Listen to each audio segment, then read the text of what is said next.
and today we're going to be making a delicious and traditional breakfast.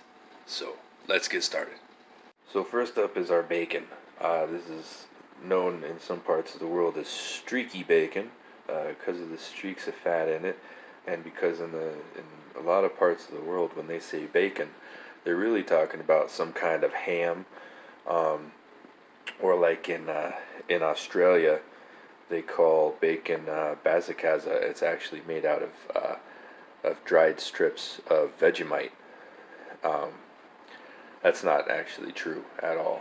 So yeah, this is the streaky bacon. I've put it on a baking sheet, lined with parchment paper, and I've got my convection oven here.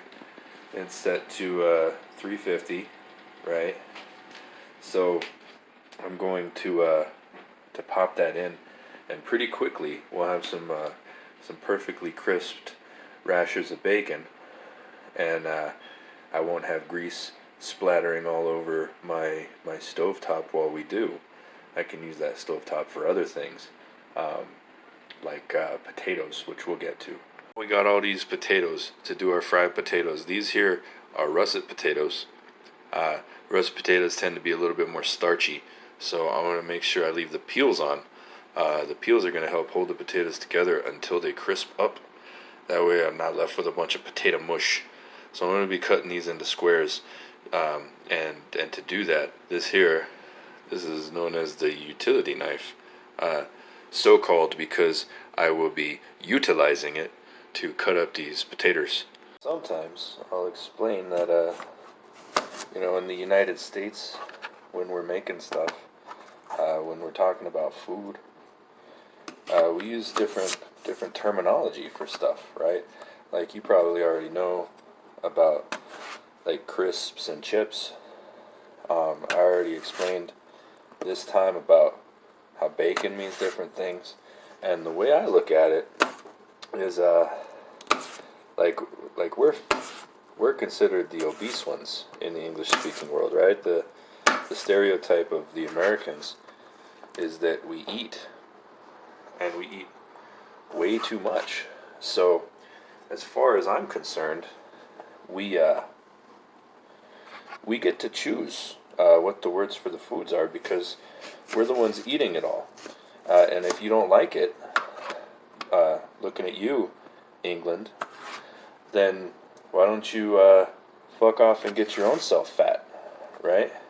Because until you start pounding down these fried slices of potatoes, you don't get to decide that they're not called chips. You know what I'm saying? I think you all get it. So I've cut up the potatoes. They're right over here, yonder. Look at all of those. I did them about around a ½ inch by ½ inch by ½ inch, because 3 dimensions, because they're cubed, because they're physical objects existing in our reality. They're not flat on an abstract plane. So I got the potatoes cut up. Now the next step is one that you guys don't probably see a lot when it comes to cooking, but this is the secret to like perfectly crispy fried potatoes. While the bacon is in the oven, just for like 10-15 minutes before I start the potatoes, I'm going to soak them in some warm water, enough warm water to cover them, and just a little bit of pickle juice.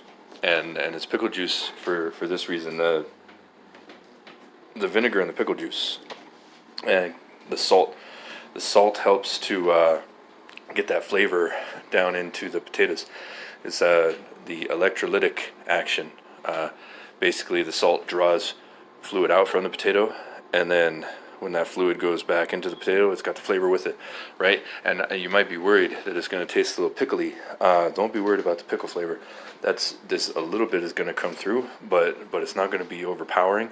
And that vinegar is actually going to cause a chemical reaction that makes those potatoes crisp up more on the outside, and makes that starch on the inside of the potato fluff up a little more, sort of like the texture of like a fast food French fry, which is sort of what you want going when you want like crispy fried potatoes.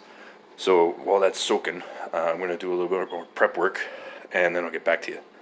Now, when I'm frying potatoes, I like to mix stuff into them, and usually it's some simple stuff, some garlic, some onions, some peppers. Today I have these sausages.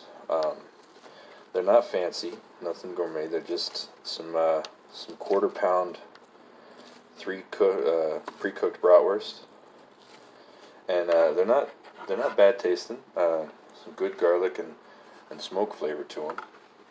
And so what I'm going to be doing with these is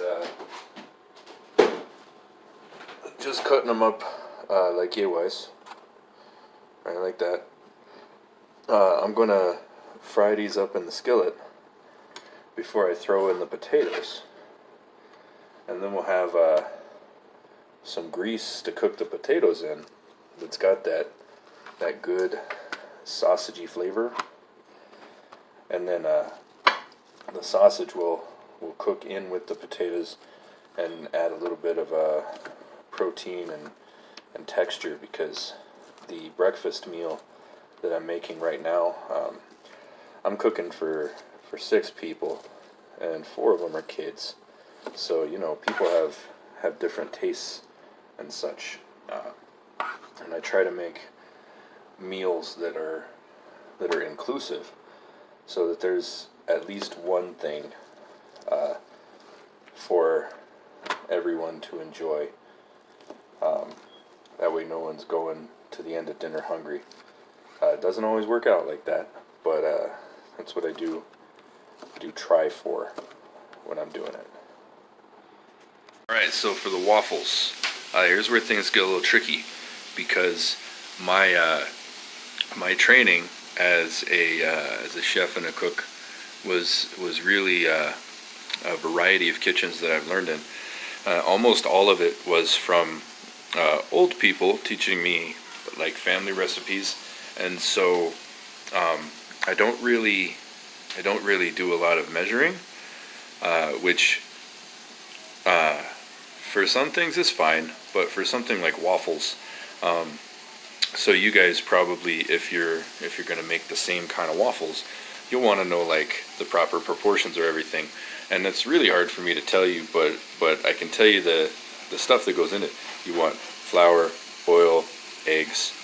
I use a little bit of melted bacon grease. Some recipes use butter. I like melted bacon grease anytime that it calls for any kind of solid fat. Soured milk. You can use buttermilk, or I like to just add a little bit that pickle juice that I use to soak the potatoes. A little bit of that in the milk will sour it up, and that helps with the leavening for the waffles, because you also want a little bit of baking powder in there so that they actually like are fluffy. So that's that. Meanwhile, I've got over here the sausages going.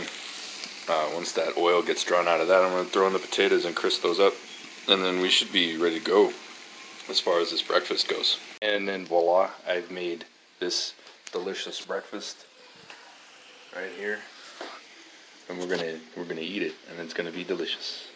So have a good one.